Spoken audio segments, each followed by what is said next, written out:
विधानसभा सचिवालय आज तुम लोगों ने युवाओं को डराने के लिए, युवाओं को धमकाने के लिए एक नोटिफिकेशन जारी की, जिसमें तुमने लिखा कि अगर किसी ने विधानसभा सचिवालय द्वारा की गई भर्तियों के खिलाफ आवाज उठाने की कोशिश की, सोशल मीडिया पर बात करने की कोशिश की,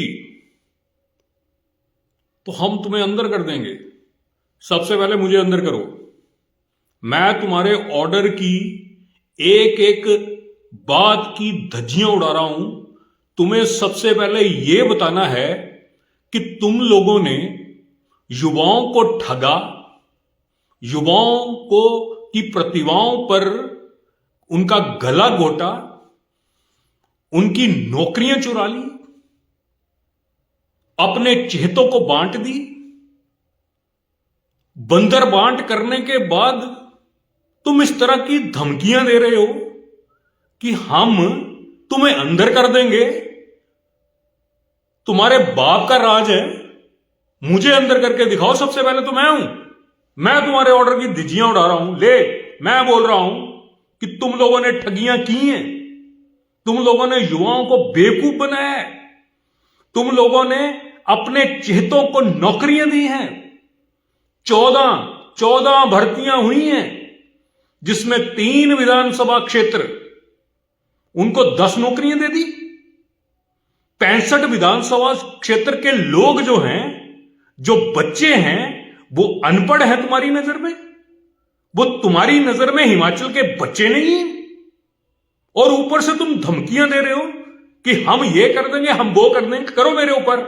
मैं आपको अपना एड्रेस बता रहा हूं। विनय शर्मा, कांगड़ा में मेरा गर्ग कॉलोनी में घर है। दूसरी शिमला में सेक्रेटरीट के बिल्कुल साथ विशाल मेगा मार्ट में 324 नंबर फ्लैट मेरा है। लो, करो अंदर, करो मेरे पर एक्शन। देखता हूं तुम लोग क्या कर सकते हो। तुम लोगों के ऊपर जब भ्रष्टाचार के छींटे पड़े, जब सारे हिमाचल में तुम्हारी थू थू होने लगी और युवा जो हैं वो एकदम से भड़के और उन्होंने तुम्हारी जांच पर, जो तुम्हारी नीयत है, जो तुम्हारी खोटी नीयत है, जिसके तहत तुमने धांधलियां की, उन्होंने आवाज उठाना शुरू की, तो तुमने क्या कारण कर दिया? क्या कहा तुम लोगों ने कि हम लोग उन पर एक्शन लेंगे। लो मेरे पर एक्शन। मैं बोलता हूं जितने भी युवा हैं जो सुन रहे हैं, सब सोशल मीडिया पर वो फोटो डालो जिसमें विधानसभा अध्यक्ष के साथ, मैं फिर नाम ले रहा हूं, विधानसभा अध्यक्ष, विधानसभा अध्यक्ष, विधानसभा अध्यक्ष, विधानसभा अध्यक्ष के साथ जो लड़की खड़ी है वो कौन सी मेरिट में आई, उसको नौकरी क्यों दी गई।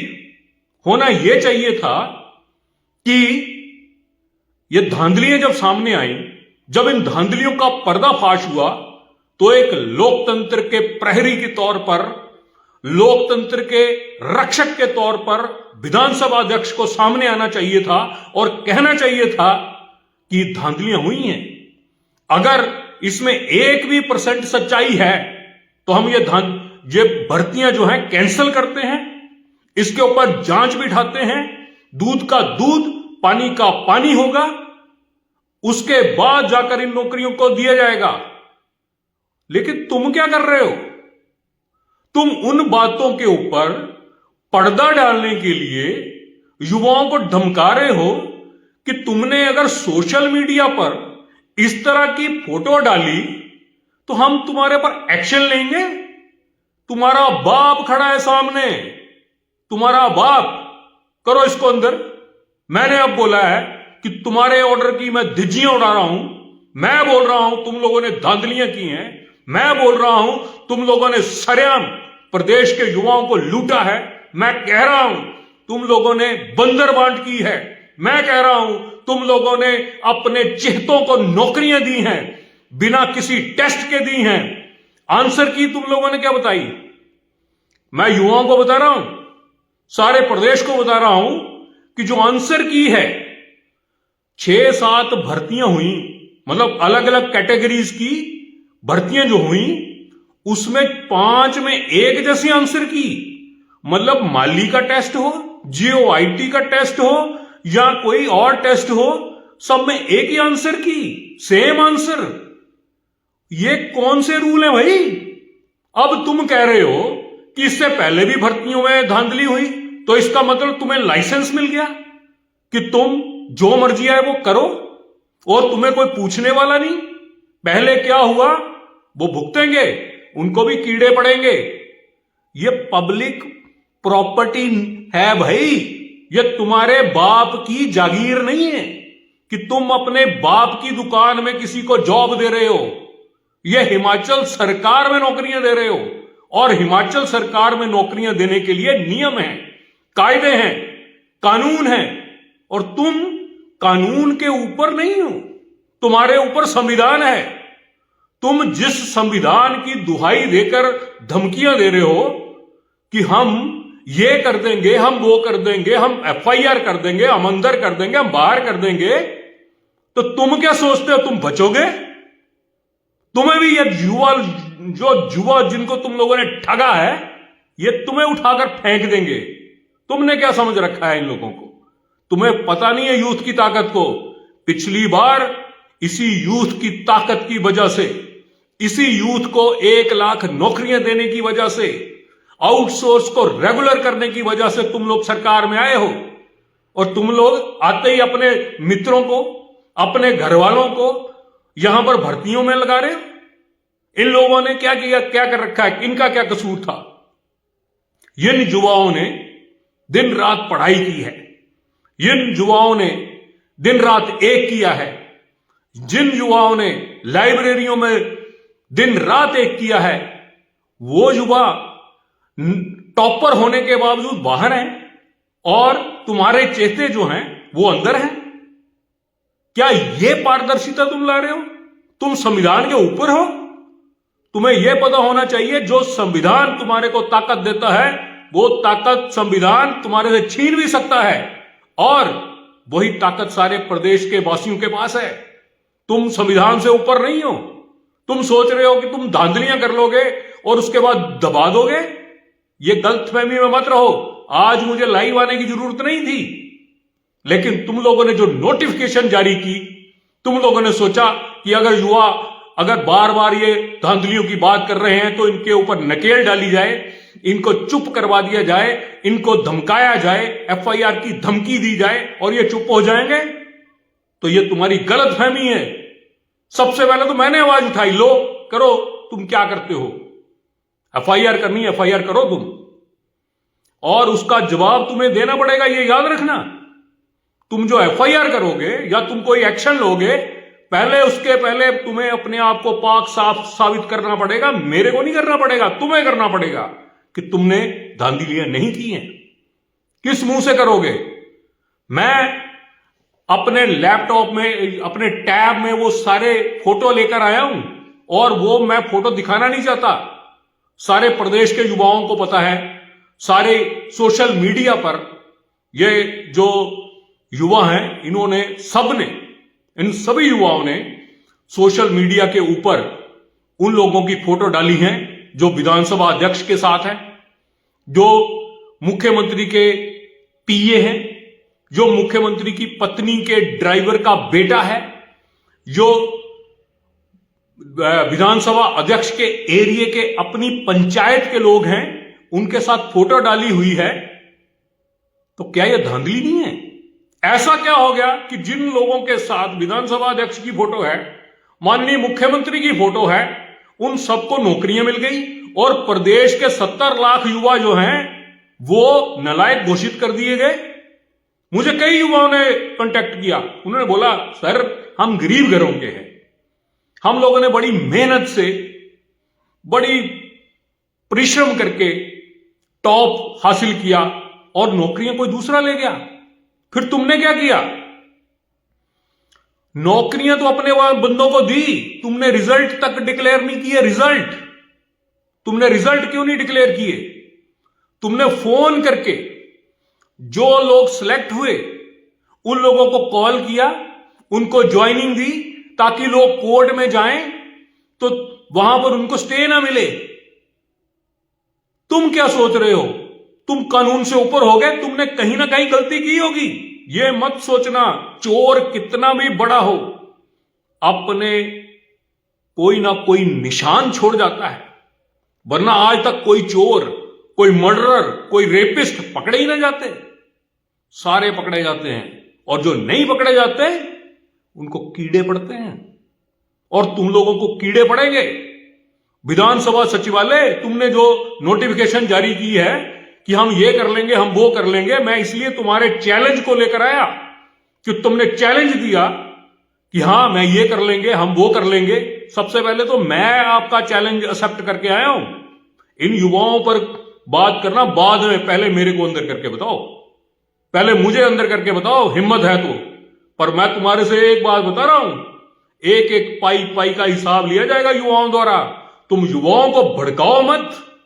तुमने नौकरियां अपने चेतों को देनी है तो एडवर्टाइजमेंट मत करो, उनसे फॉर्म मत भरवाओ, उनसे मेहनत मत करवाओ। उनको सीधा कहो कि 5 साल हमने अपने चेतों को नौकरियां देनी है, अपने पीओ को नौकरी देनी है, अपने ड्राइवर के बेटों को नौकरियां देनी है, अपने पार्टी के कार्यकर्ताओं को नौकरियां देनी है। तुम्हें नौकरियां नहीं देनी है जो मेहनत कर रहे हैं।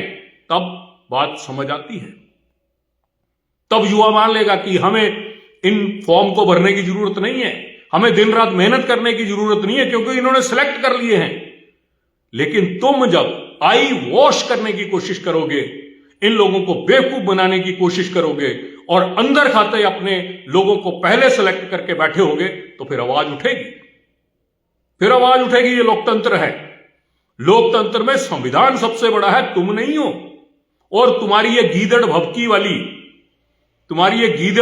वाली नोटिफिकेशन भी कुछ काम की नहीं है। आज मैंने धिज्जियां उड़ाई हैं, कल को युवा उड़ाने शुरू हो जाएंगे। तुम लोगों को पता नहीं है बांग्लादेश में क्या हुआ। बांग्लादेश के युवा सरकार के खिलाफ खड़े हो गए, सरकार को बाहर फेंका। उसकी प्रधानमंत्री, बांग्लादेश की प्रधानमंत्री दर दर की ठोकरें खा रही है इंडिया में, बाहर नहीं निकल सकती। वो उसको बाहर निकलना घर से मना है। वो पिछले कम से कम 6 महीने, एक साल से अपने घर में कैद बैठी है। तुम्हारा भी वही हाल होगा अगर इस तरह से लूट मचाने के काम किया तुम लोगों ने। और ये लूट ज्यादा दिन चलने वाली नहीं है। जिस दिन यूथ जाग गया, जिस दिन युवाओं को तुम्हारी असलियत सामने आने लग पड़ी, उस दिन तुम अपने दिन गिनना शुरू कर देना। तुम्हारे दिन खत्म होते जा रहे हैं। पहले तुम लोगों ने युवाओं को नौकरियों के नाम पे ठगा, और उसके बाद अंदर खाते अपने लोगों को लगाना शुरू कर दिया। तुम लोगों ने मजाक बना रखा है यार। ऊपर से धमकियां देते हो कि हम ये कर देंगे, हम वो कर देंगे, हम एफआईआर कर देंगे। कर एफआईआर। विधानसभा सचिवालय, मैं तुम्हें बार बार चेतावनी दे रहा हूं, कर मेरे को अंदर। मैं सभी युवाओं को कह रहा हूं, ये तुम्हारा कुछ नहीं बिगाड़ सकते। तुम लोग डालो फोटो जितनी डालनी है, तुम लोग जितनी धांधलियां हुई हैं सोशल मीडिया पर उजागर करो, तुम्हारे को कोई नहीं रोक सकता। अगर कोई रोकने वाला होगा उसको विनय शर्मा देख लेगा। सभी युवाओं को, प्रदेश के जितने भी युवा हैं, सबसे मेरा निवेदन है कि इन लोगों ने जो धांधलियां की हैं, फोटो समेत जो आप लोगों के पास फोटो हैं उनको अपलोड करो। तुम्हारा कोई बाल का बांका नहीं कर सकता। हाई कोर्ट है यहां पर, सुप्रीम कोर्ट है यहां पर। इनके बाप दादाओं का राज नहीं है। ये जागीरदारी प्रथाएं खत्म हो गई हैं।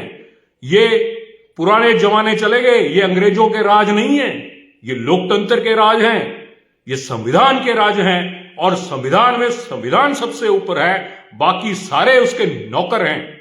और ये नौकर हमें धमकियां ना दे। तुम हमारी वजह से, तुम लोग हमारे वोटों की वजह से अपने पदों पर बैठे हुए हैं, जिसकी वजह से तुम यहां पे नौकरियां खा रहे हो लोगों की। एक तो युवाओं की नौकरियां खा रहे हो, ऊपर से धमका रहे हो। तुम्हारी इतनी हिम्मत।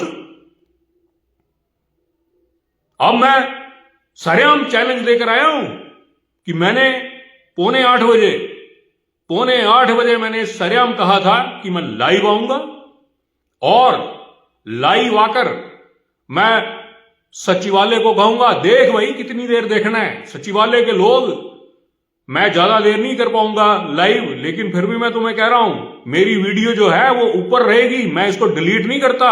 कई लोगों ने मुझे कहा ये डिलीट कर, वो डिलीट कर, मैंने आज तक एक भी वीडियो मैंने डिलीट नहीं की। और मैं फिर कह रहा हूं ये तुम्हारे पास प्रूफ होगा। अब मैं इन युवाओं की तरफ से तुम्हें गालियां दूंगा, मन ही मन में दूंगा, तुम समझ जाओगे कि मैंने तुम्हें क्या गाली दी। देखता हूं तुम क्या करते हो। मैं चुप होऊंगा, बुदबुदा के गालियां दूंगा। इन युवाओं की तरफ से जो 13 लाख बेरोजगार हैं उनकी तरफ से तुम्हें गालियां दूंगा, और तुम जो करना है कर लो। ये सुनो गालियां तुम्हारे लिए।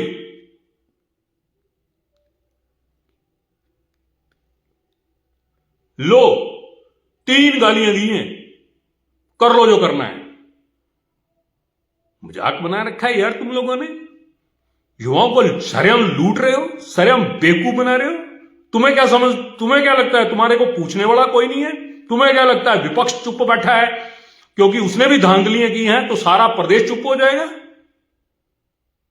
मैं सभी युवाओं से निवेदन करूंगा कि अपने अपने फेसबुक पेज पर जाएं, मेरी वीडियो को शेयर करें, और अगर वो नहीं करते तो अपने अपने वीडियो पर, अपने अपने पेज पर वो फोटो लोड करें जिसमें जो चेहते हैं, जिनको नौकरियां दी गई हैं, ताकि पूरे प्रदेश को पता लगे कि किस तरह से हिमाचल में बंदरबांट हो रही है, खुला खेल फरूखाबादी हो रहा है, ताकि सबकी नजरें खुलें। और जो लोग यहां पर कमेंट करने आएंगे सरकार की तरफ से, उनको भी सीधा करना है। ये आपका काम है, उनको जवाब देना आपका काम है। मैं ये कहता हूं कि ये भर्तियां जो हैं ये रद्द होनी चाहिए। हिमाचल प्रदेश हाई कोर्ट इस पर खुद संज्ञान ले, विजिलेंस इस पर एफआईआर दर्ज करे, और जो भी हो सकता है वो किया जाए। हिमाचल प्रदेश हाई कोर्ट के चीफ जस्टिस साहब से मेरी हाथ जोड़ के निवेदन है कि जो ये धांधलियां हुई हैं, जिसमें बंदरबांट हुई है, जिसमें युवाओं का गला घोटा गया है, मेरिट को कुचला गया है, अपने चेहतों को नौकरियां दी गई हैं, इसको रद्द किया जाए। माननीय राज्यपाल जी, आपसे भी निवेदन है कि युवाओं ने आपको भी एक आवेदन दिया है और आपसे भी आग्रह किया है कि इन भर्तियों की जांच की जाए। आपकी तरफ से यह जांच की जा सकती है, आपकी तरफ से यह रिकॉर्ड मंगवाया जा सकता है। आप खुद देखें कि किस किस जगह से, किस किस पंचायत से ये लोग चुने गए हैं, और इन पर एक्शन होना चाहिए। कई लोग तो ऐसे हैं जिन्होंने टेस्ट ही नहीं दिया, वो भी लग गए। अब आप खुद बताइए कि इस तरह के लोग जब सरकारी नौकरियों पर बैठेंगे, सरकारी पदों पर बैठेंगे, तो वो क्या करेंगे? जिनका दामन खुद का ठीक नहीं होगा वो क्या काम करेंगे? वो क्या पब्लिक सर्वेंट होंगे? ये डिसाइड आप करें। मेरी फिर से माननीय चीफ जस्टिस महोदय साहब से, माननीय राज्यपाल महोदय से निवेदन है।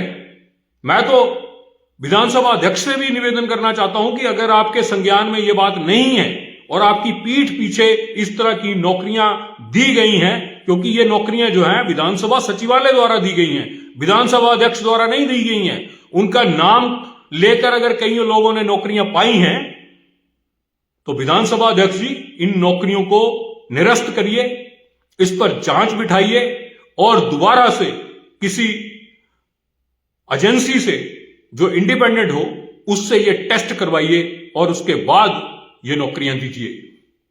और मेरी युवाओं से निवेदन है कि जिन जिन लोगों को डराने की कोशिश की गई है, वो मेरे फेसबुक पर मेरे नंबर हैं, मेरे फेसबुक पेज पर मेरे नंबर हैं, आप वहां से मेरा नंबर लीजिए।